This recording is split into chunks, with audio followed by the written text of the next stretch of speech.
Well, it used to be. Um, I know some of the best bait builders in the world that build big swim baits. He makes the best glide bait I have ever thrown, can do everything you want with it, and he's got 3 sizes of it, 3 models, and they all are absolutely amazing.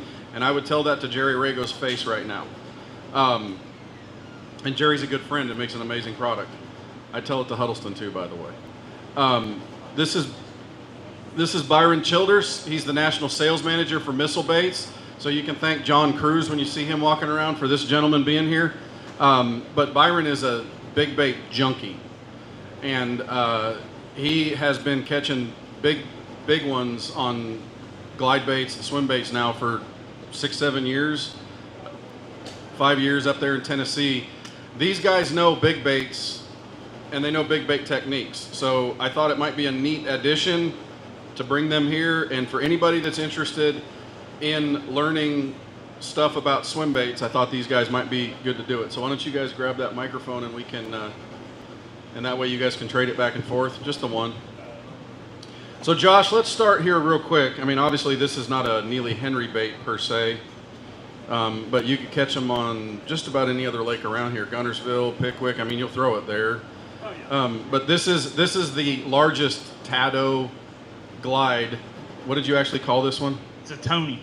That's a Tony. So a lot of guys get Big Tony. Yeah, Big Tony. A lot of guys get freaked out by like 6 and 7 inch baits. That's not a big bait. That's a tournament bait. This is when you start talking about like true big bait fishing. It's not something I would recommend jumping off to for your first purchase. It comes with a lot of hurt feelings and a lot of really long days. But it is also something that'll give you the opportunity to catch something you'll remember for the rest of your life. My 7-inch is what I would recommend anybody start off with. It's a size class that it's conducive to anything. You can throw it from a farm pond to, we catch them in Neely all the time on it, anywhere on the Coosa. So it's something that a lot of people think is too big, but just think about all the times you spent on the lake, how many times you've had gizzard shad swim by your boat that look like mock missiles that are as big as your foot. That's everywhere up and down the Coosa. It's not something that's exclusive to one or the other, that it's top to bottom. So big bait fishing is more geared around gizzard shad, and that's pretty much the bread and butter of it. When you get over into East Alabama, Georgia area, you'll get into the herring deal, but primarily around here, it's strictly a gizzard deal. So that's why I think the 6 and the 7 inch is a good jump. Byron, you've been doing this for a while. What got you started in big bait fishing? Watching Tactical Bassin. And I had grown up in Florida and caught, a handful of big fish. Now that's, under 8 pounds. Moved to Tennessee and got into the big swim baits, just playing around with it, and got hooked. And then within 4 years' time, I've had 5 fish over 10 in Tennessee. So it's when you're doing that and you grew up in Florida, it's pretty addictive. And you had not broken 10 in Florida, In Florida, yeah. Grew up on Okeechobee, moved to Tennessee in 2012, and got into swim baits about 4 or 5 years ago. Okay, so let's take the 7-inch glide that you make, and you throw plenty of them, and you do a lot of soft bait fishing too, correct? Yeah, both, yeah. If it's a swim bait, I'll throw it. Right, but I mean, you got started in the soft bait world, mainly. Okay. Yeah, S-Waver, bull shad, and soft baits, like the old Osprey that you'd be familiar with out of California, because that stuff wasn't available on the East Coast, really. Oh, it was. You just had to know where to buy it. Off the West Coast. Yes. What's the smallest fish you've caught on a 7-inch bait? On a 7-inch? I mean, half pound. I mean, little fish will go for it. My first fish on a Hinkle shad, right? Yeah. Was about 8 inches long. Okay, what about you? You got to take mine. A pound. What a lot of people don't realize is a bass lives in a world with no point of reference, in every fish in general. They don't have a mirror. They don't know how big they are. They don't technically know how big what they're eating is.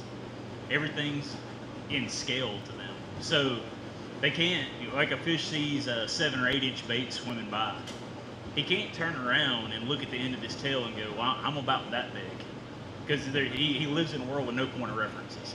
So that's why bass they're the most opportunistic feeders. They're no different than an alley cat or a buzzard, in the sense that they eat when given the opportunity. The biggest benefit with a swim bait in general, is especially when you start fishing for multiples, is we call it drawing power. A lot of baits, they don't. It's strictly an opportunistic deal. It's not a fish targeting an individual bait. It's they pull, like you take a D-bomb or a Senko or whatever, and you pitch it up on a corner pole at the boat dock. It falls in front of them, they eat it. It's a reaction deal. And they were given the opportunity. What we talk about with swim baits is drawing power, which means you're throwing this bait over 7, 8, 9 fish schools that aren't necessarily feeding. They're not necessarily set up to feed. But it's a giant, in their world, it's an above average size offering that is given, that you're allowing the opportunity for. And what's crazy, especially if you play with live scope or whatever, is how many fish will show up on a bait. You'll throw it over a brush pile and you might see one in the top of the pile, right? Like a lot of guys do. And normally you would throw a jerk bait over it, or a hair jig, or throw a shaky head in it. And that's great and grand, but what's so different with a big bait is you'll actually throw that bait over the top of the pile and you see the one. And you're sitting there and you're watching it and watching, the bait's getting closer and closer, and all of a sudden the brush pile will start to glow. And you'll actually watch fish start elevating out of it. And that's generally when game on happens, because when most of the time when you get more than 1 or 2 fish on one of these baits, somebody makes bad decisions. And it gives you the opportunity to see how fish really react, unlike anything else. I mean, the only 2 things I would compare it to is sight fishing and really, really good topwater days. Because at no other bait, at no other time will a bass show you how vicious he is and how stealthy he can be all at the same time. So. Let's take a minute to go over the kind of setups that you guys use. These are, I mean, for baits especially this large, this is, you can just set it right there for me. No. Oh, if you got one open, that'd be better. Yeah, that'd be great. So this one, obviously, what does this bait weigh, Josh? 14.7. It weighs 14.5 ounces. So you have to have specialized equipment to throw something like this. This will cripple you if you don't have the right equipment. Don't think you can throw a swim bait like this on a flipping stick. It's not going to work. The 7-inch bait is a much more versatile bait. Yeah, the 7-inch bait, you can throw it on anything. You could throw an A-rig on. And most guys have got into that world or tried it or whatever. You just want something that is rated 2.5 to 3 ounces, which sounds like a lot, but with the right equipment, it's literally like throwing a spinnerbait going down the bank. You want a rod that's got a softer tip on it, because one of the deals with a glide, especially, is if you throw it on a rod that's way too stiff for it, like let's say you try to throw it on something you would go to Guntersville and flip mats with. Sounds great in theory, really hard to throw the bait because the rod doesn't load. So it's basically like you trying to throw it with a pull cue, and it's all on your shoulders and all on your back, and overall it'll just make you miserable. But 2, when you do like a pull or a chop with a glide, you got to think like it's not a, I don't even know how you word that. It's like a big S motion, right? So bait tails off, like you make a half turn, and that's basically like you mashing the gas on the bait, and that bait will kind of veer out to the side. Well, as soon as you stop momentum and you give it another pull, it comes the equal distance all the way back. So it's just this big constant S turn, just big wide turns. And a rod with a softer tip, when it runs out to the edges, it's not like kind of walking your dog and you're walking it on a tight leash and you're sitting there yanking the whole time. Instead of getting a really pretty fluid motion out of it, the bait gets real kind of blocky, and you're almost killing the action of the bait itself. So rods are definitely a very vital component of the equation, and gear ratio on reels. So, Byron, describe your setups. And I'm sure you have one for your hard baits and your glides, and you might have one for soft baits. Describe the different ones. So, I mean, since I got into it, I've probably got 10 swim bait rods that I carry in the boat. But I mean, it just like anything else, you've got your crankbait rod, your spinnerbait rod, your chatterbait rod. So the weight ratings, I like Leviathan rods. They all fish big swim baits. Eric's a good buddy of mine, and makes one of the best swim bait rods out there, in my opinion. But he's got rods for hard baits, which are more parabolic, and then he's got rods for soft baits, which are more fast tip pull cues. And most of them are 8 foot long. I'll use 20-pound fluoro on 90% of what I throw. The smaller 6 and 7 inch baits, I might go 17. You know, you don't want to kill the action.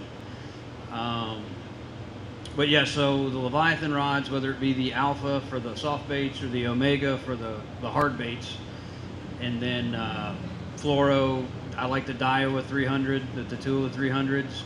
I prefer on the glides an 8-to-1 gear ratio. You can always slow down an 8-to-1. It's really hard to speed up a 7. So like you want to remain in contact with that bait, and like Josh was saying, when you're chopping it, the faster gear ratio, it might be a quarter bump instead of a 3/4, which is going to wear you out. If the wind's blowing, your bait, you're going to lose contact and not feel that bite. There's times, and It's like doing a buzz bait on a 5. yeah, That's the best way to describe an under gear ratio reel on a glide bait. Everybody's throwing a buzz bait. Imagine putting your trolling motor on 40 or 50%. You're going to go down the bank and you're going to throw a buzz bait. And now try to do that on a 5-to-1. You are going to look like you are losing your mind just trying to keep that bait above water. And you're constantly, you're not in control of anything to begin with. You're just trying to play catch up or keep up. And then when you finally do get a bite, it's an even worse situation because you get to watch him swim 5 or 6 feet to the side before anything comes tight. or straight towards you. Yeah, or straight towards you. And a lot of them eat right there. Yeah. They'll follow that bait. It kind of puts them in a trance. And so I've had them run into the trolling motor. I mean, we're making eye contact for the last 10 feet, and they don't care. I mean, they're looking at that thing. No, That's the one meal they're going to Yeah. eat that day. And he's right, they will get into a trance. And it's crazy because that's when experience starts to take over. Because it's one of those deals, it's kind of like you've either got to go all in or completely get out of it.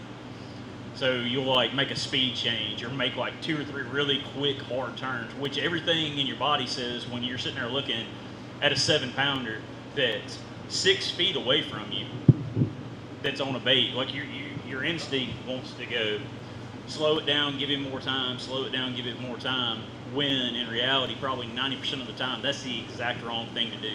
If he's already picked up a bait and followed it that far, slowing it down generally is kind of a death sentence on that cast because you're just giving him more time. So I like to play with them the same way you play with a cat.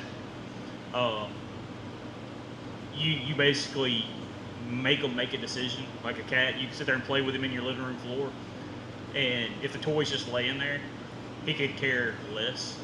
But you could sit there and scoot it 3 inches at a time, and he'll lose his mind.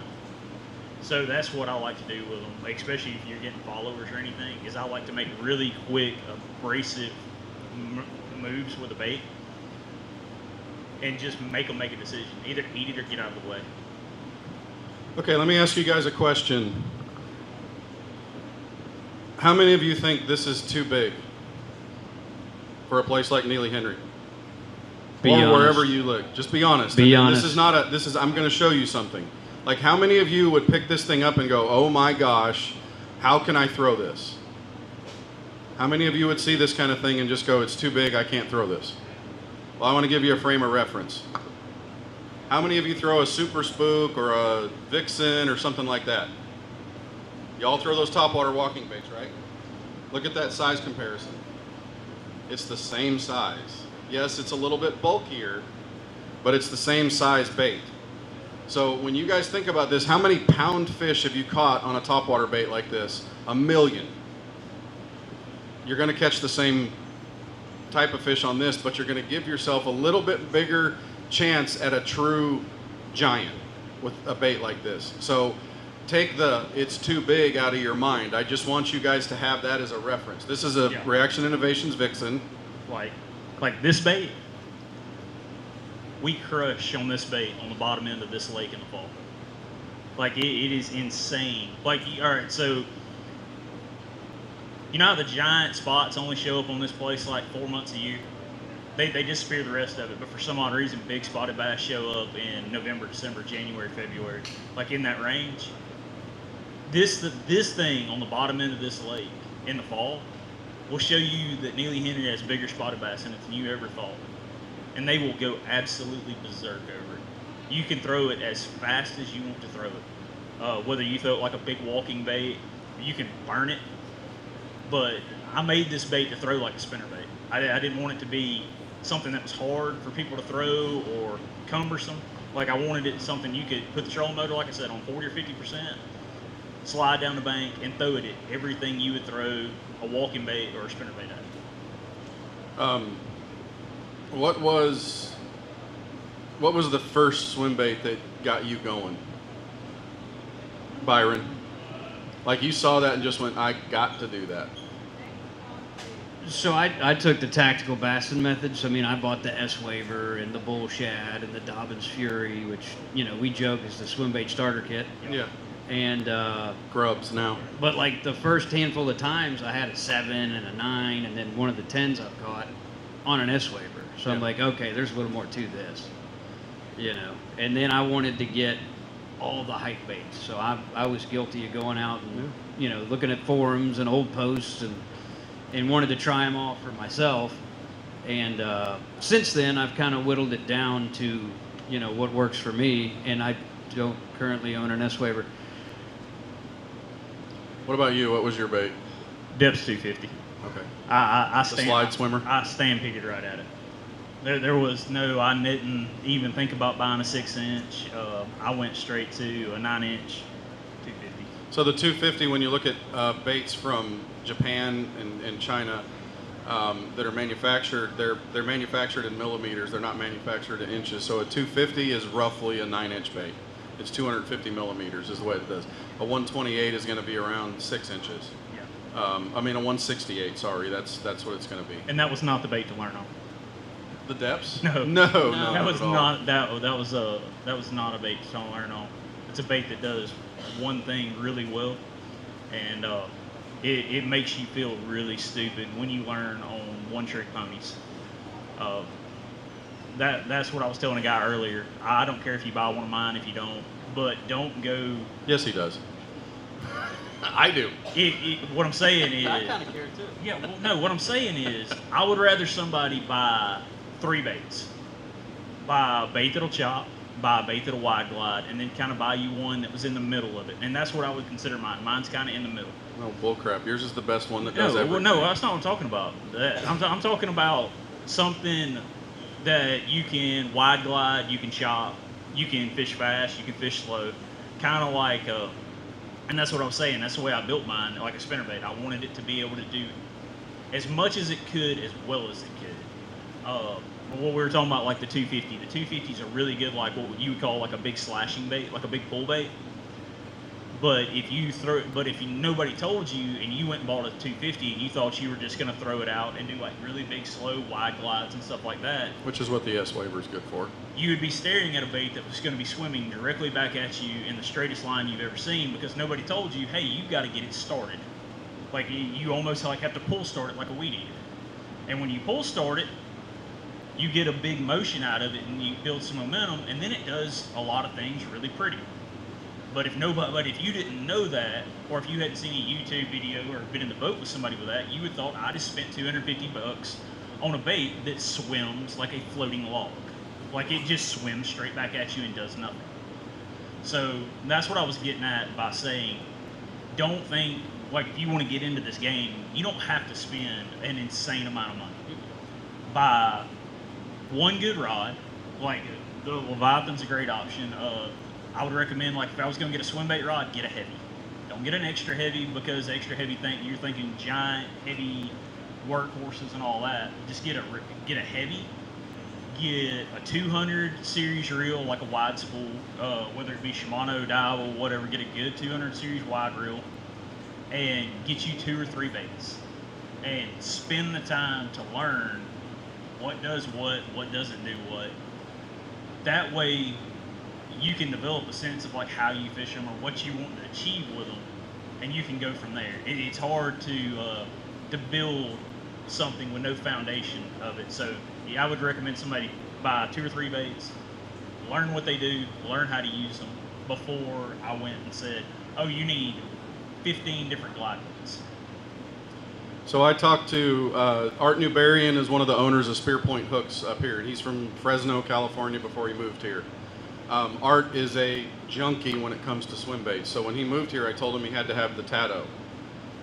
He went home, got his boat the moment he bought it, got his boat, put it in the water, went to Neely Henry, and within 15 minutes was sending me pictures of spotted bass that he was catching, and it was from 2.5 to 5 pounds.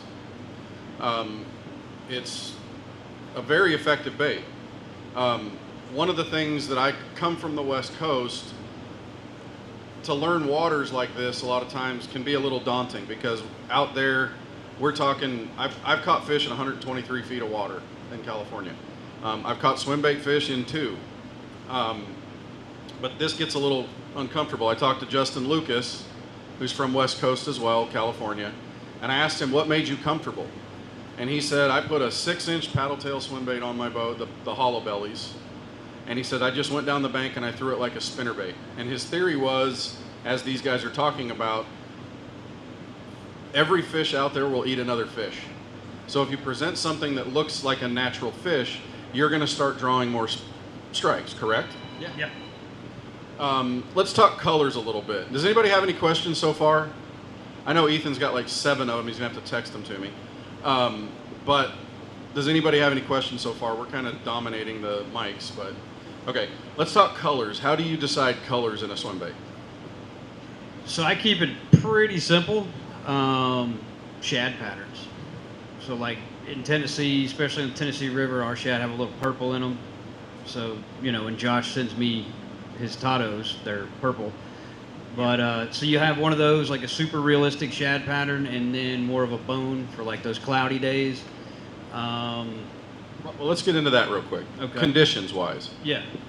Talk a little bit about, like on a day like today, you're out there looking at this, and if you're talking tactical bassin, this is one of the best days to catch a big one, because they claim that they feed better when it's super bright and they stay in the deep and they target up. But is that a West Coast thing?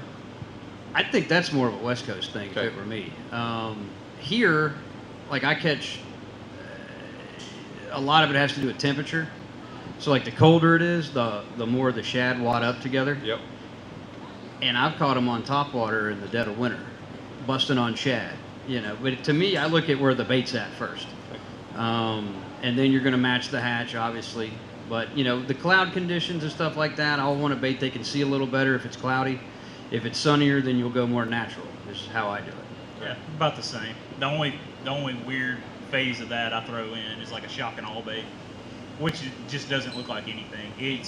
I mean, everybody in here's probably swam a jig through a grass mat. Everybody has their favorite swim jig color, and outside of white, it probably looks like some stuff that came out of the bottom of a blender. It's purple, pink, green, turquoise, I mean, whatever it may happen to be, that looks like nothing that's swimming around, but it's your favorite swim jig color. And that's kind of the same way I do swim baits. Getting started, I have a friend in Southern California that he makes baits. He doesn't sell them. His name's John Viazanko, and he makes his own swim baits. And he set a goal for himself one year at Castaic and Piru and Casitas, Les Casitas, is he wanted to put 100 fish in the boat over 100 pounds, or over 5 pounds, sorry. And yes, a lofty goal.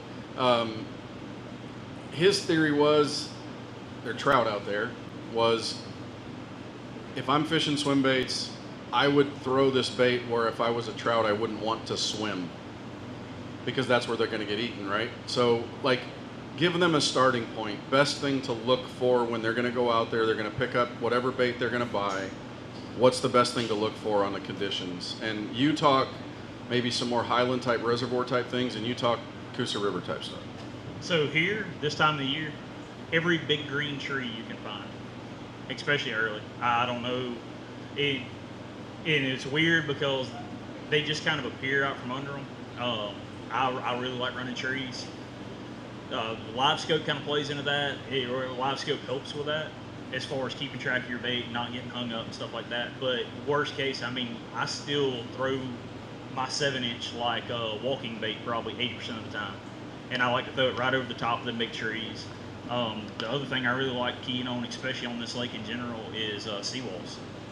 Seawalls that have 2 to 3 foot of depth on the wall, not the ones that run up there that are in the dirt, but like the ones that you would see on the main river or just inside these big pockets. And I like to throw them there, especially early. And like I said, I like to throw mine really. I throw my bait a lot faster than most people. Like he's gonna throw his a lot slower than I do. I'm a speed kills guy. I've always naturally fished fast, so it's something I kind of started doing, swim bait fishing. I probably leave a lot more fish behind that didn't eat, but I feel like it's a numbers thing. The more casts, the more ground I can cover, the more I'm putting it in the face of fish that are willing to participate versus ones I'm trying to convince to.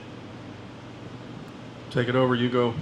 Talk about kind of more of a Clearwater Highland type reservoir. Yeah. So this time of year, I'm looking for brush piles, points, brush piles, towards the mouths of the creeks or, main lake points, stuff like that. And you can fire that bait out there and sink it down. You can get the little, they're kind of like the old school suspend strips, but like, who makes those? The Zappu, the Zappu board weights. So you can take Josh's glide or most glides and add a little weight to it. If you're throwing it on forward facing sonar, you know how far to weight that down. But bring it right over the top of that brush. I like to kind of bring it up slow. You can see the fish in the brush, notice it, and then I'll burn it. But that's more of a summer type deal for me. But once again, it depends on where the bait's at.